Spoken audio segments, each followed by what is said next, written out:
apart. I'd cross the stars for you. In the heart of the sleepless moon, I'll be with you forever. This is my destiny, till my life is through.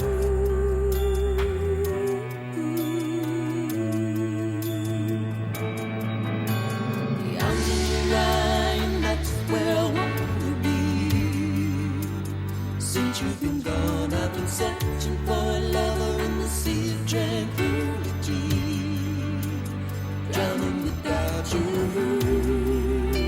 my dear.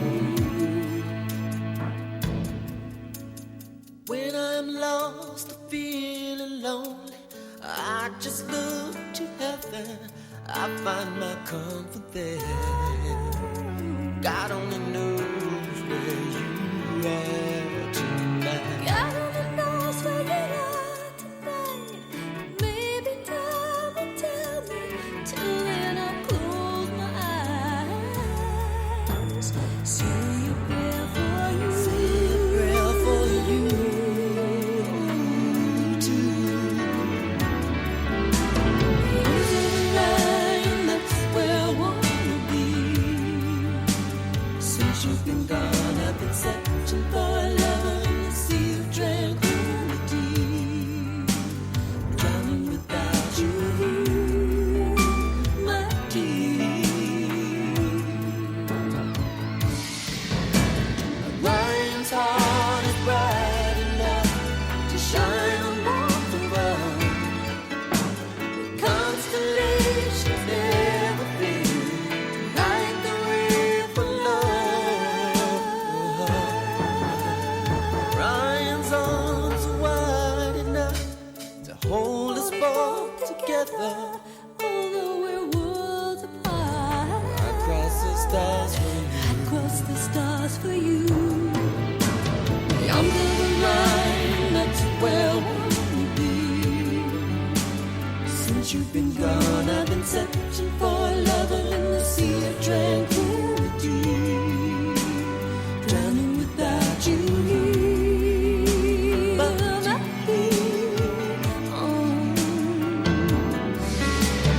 under the line, that's where I wanna be. Since you've been gone, I've been drowning Lost. in the sea of tranquility, Lonely. drowning without you,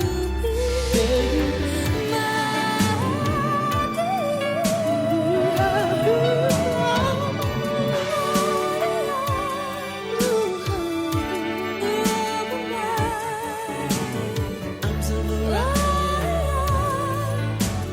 that's where I wanna be. That's where I wanna be. That's where I wanna be. Since you've been gone, babe, Since you've been gone, I've been drowning, drowning without your love. Arms of Orion.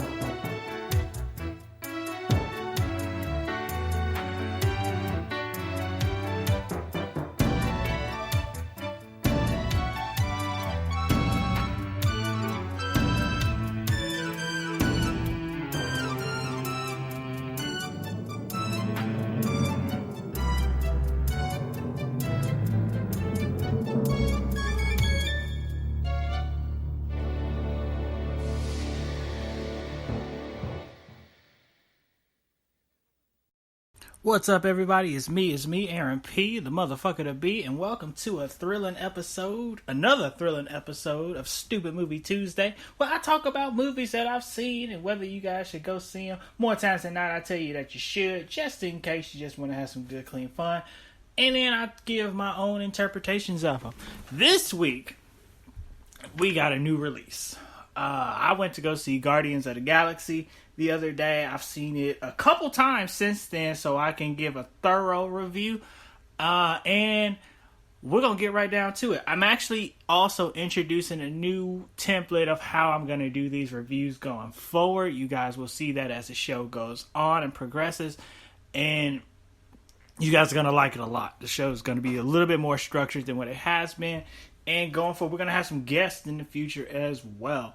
Thank you all for listening to the show, subscribing, sharing with your friends, families, relatives, enemies, all that shit. Thank you guys so much for that. Thank you guys for hitting that subscribe button.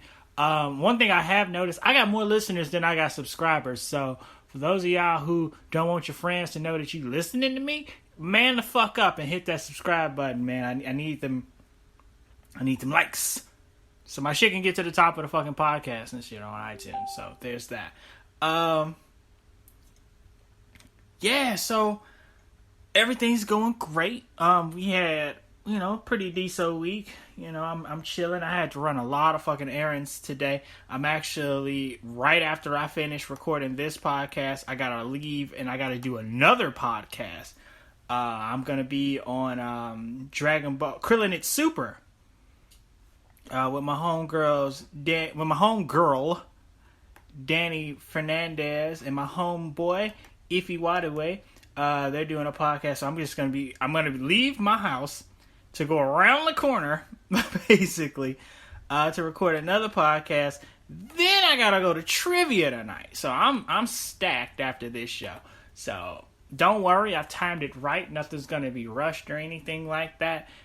Trivia, I'm probably just going to be running a little bit later than I normally am. I'm usually there a couple hours early to get something to eat, but I'm probably going to fucking eat during the show, which is something I normally do any fucking way. So, but yeah, so there's that. Also, again, for those of you guys listening, if you're listening on the day that this podcast was released, or if it just so happens to be another Tuesday, I host trivia night at Dave & Buster's in Hollywood in Los Angeles.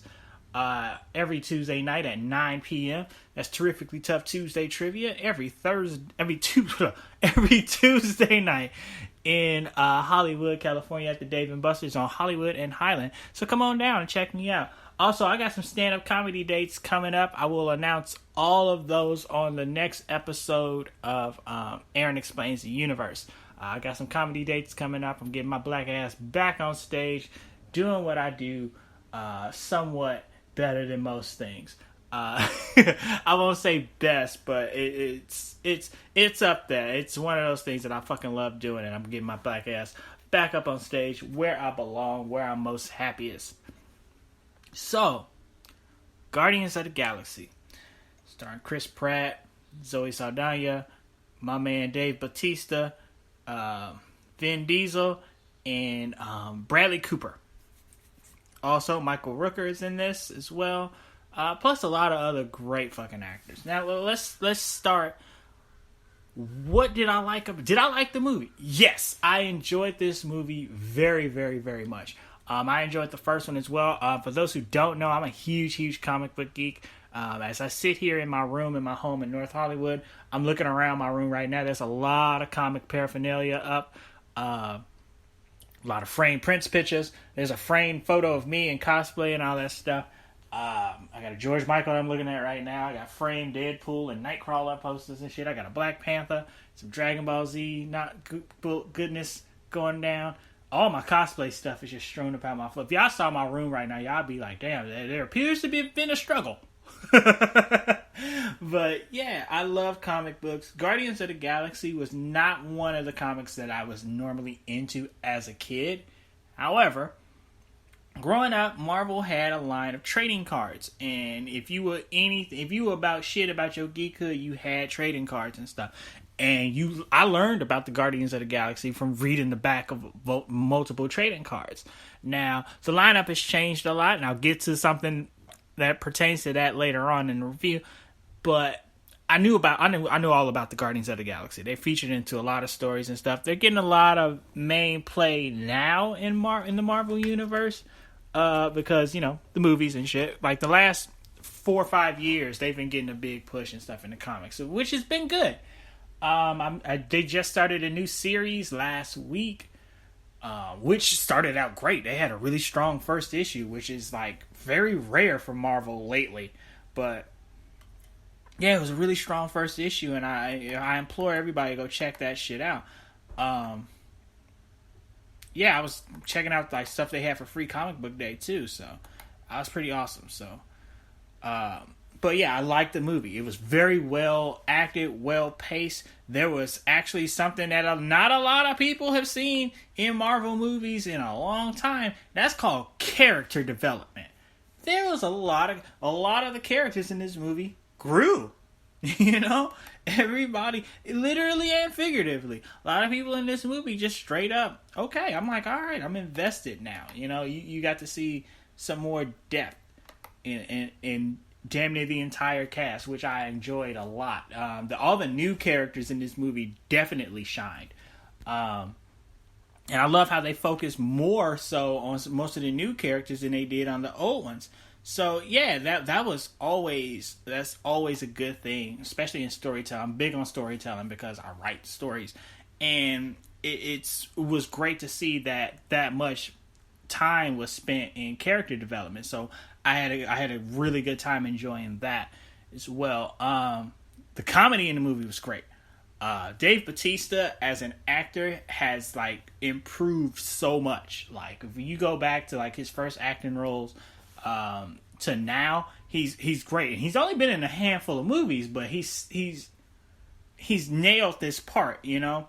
And Drax as a character whose people are extremely literal and don't get, you know, metaphors or anything like that. He fucking played it out great. There's one scene in particular where Drax is also slightly emotionless. You know, he'll laugh at a joke. He's just laughing loud and motherfucker too. But like he's very emotionless. You know.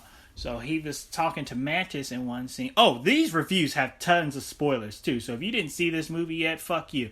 But yeah, so there's a scene where he's speaking to Mantis about, you know, his daughter and, you know, how how they used to do things and stuff, and how she reminded him of his daughter because of her innocence. And Mantis's powers are due to empathy. Like if she touches someone, she can feel their feelings and stuff and see how they're actually feeling at that moment. She can even change someone's feelings as well. And she can put people to sleep and whatnot. But she, after he's telling her story, she put her hands on him and she just started just crying. She just felt the sadness that he was feeling. Now meanwhile, Drax is just sitting out, stone faced, looking forward. But you can see on the inside, you know, he's deeply moved by the loss of his daughter and his wife. Which I found that was a great way to like actually get him to show that emotion without showing it, you know. This movie has a lot of that, like people like basically revealing who they were on the inside, you know.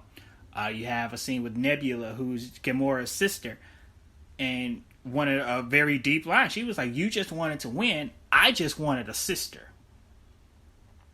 Now, a lot of people don't have some of you guys listening to this may have siblings, you know, and you may or may not have like a deep-rooted bond with your siblings or anything like that. And if you're one of those people, that bond probably stuck with you in that movie, you know.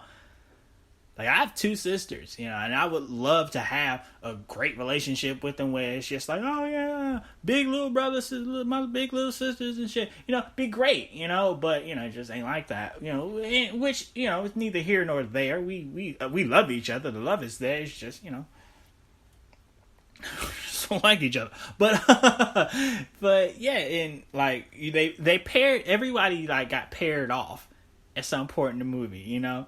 Not everybody, but most people got paired off in most of the movie and stuff. Like Rocket Raccoon was with Yondu.